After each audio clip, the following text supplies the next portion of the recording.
Bismillahirrahmanirrahim. Assalamualaikum warahmatullahi wabarakatuh. Waalaikumsalam warahmatullahi wabarakatuh.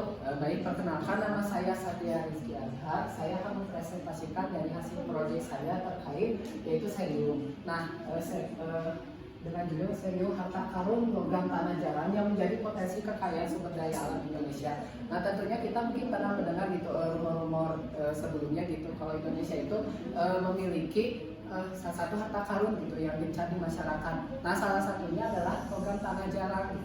Nah, di sini juga dilansir dari cndcindonesia.com. Nah, baru-baru ini ramai informasi terkait adanya logam tanah jarang yang mineral dari hasil pertambangan Indonesia. Salah satunya ada terdapat di Pulau Sumatera, ya seperti Sumatera Utara dan Bangka Belitung, yang masing-masing diperkirakan jumlah cadangan logam tanah jarang tersebut adalah mencapai kurang lebih rata-rata 20.000 ton. Nah, untuk lebih jelasnya ada di sini yaitu 19.917 ton untuk di Sumatera Utara dan di Bangka Belitung adalah mencapai 20.734 ton.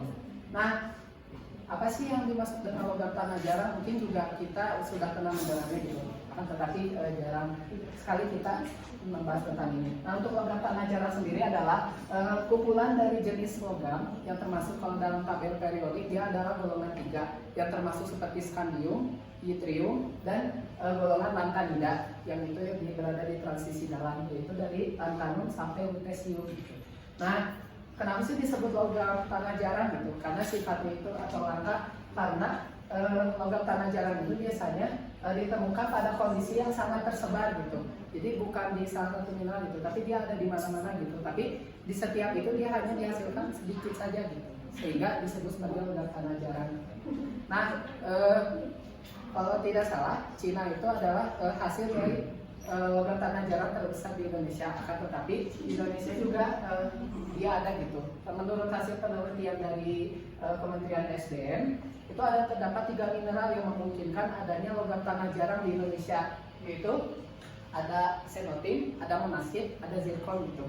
Nah, dari ketiga mineral ini, mineral yang paling banyak ditemukan itu adalah cerium dan yttrium. Oleh karena itu, saya membahas tentang cerium karena cerium ini itu dia yang paling melimpah di Indonesia gitu.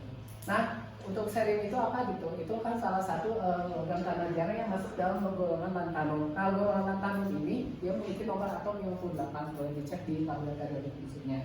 Nah, cerium ini sebenarnya bisa diperoleh juga gitu dari biasanya dalam bentuk mineral dia terbentuk dalam sebagai cerium dioksida atau CO2.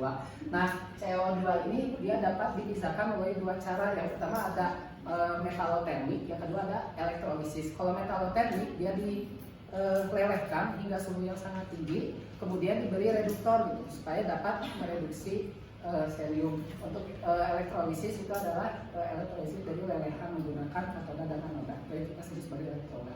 Nah, di sini ada pengembangan baru-baru ini sekitar tahun 2020 dari cerium oleh Asosiasi Critical Material Institute atau CMI, yaitu melakukan pengembangan alloy yaitu aluminium cerium itu yang digunakan untuk keperluan panas thermal yang tinggi gitu, karena sifatnya itu dia sifatnya stabil pada suhu tinggi, itu ringan, tahan korosi, dan memiliki stability yang baik. Baik, sekian dari saya. Mohon maaf apabila ada kesalahan. Wassalamualaikum warahmatullahi wabarakatuh.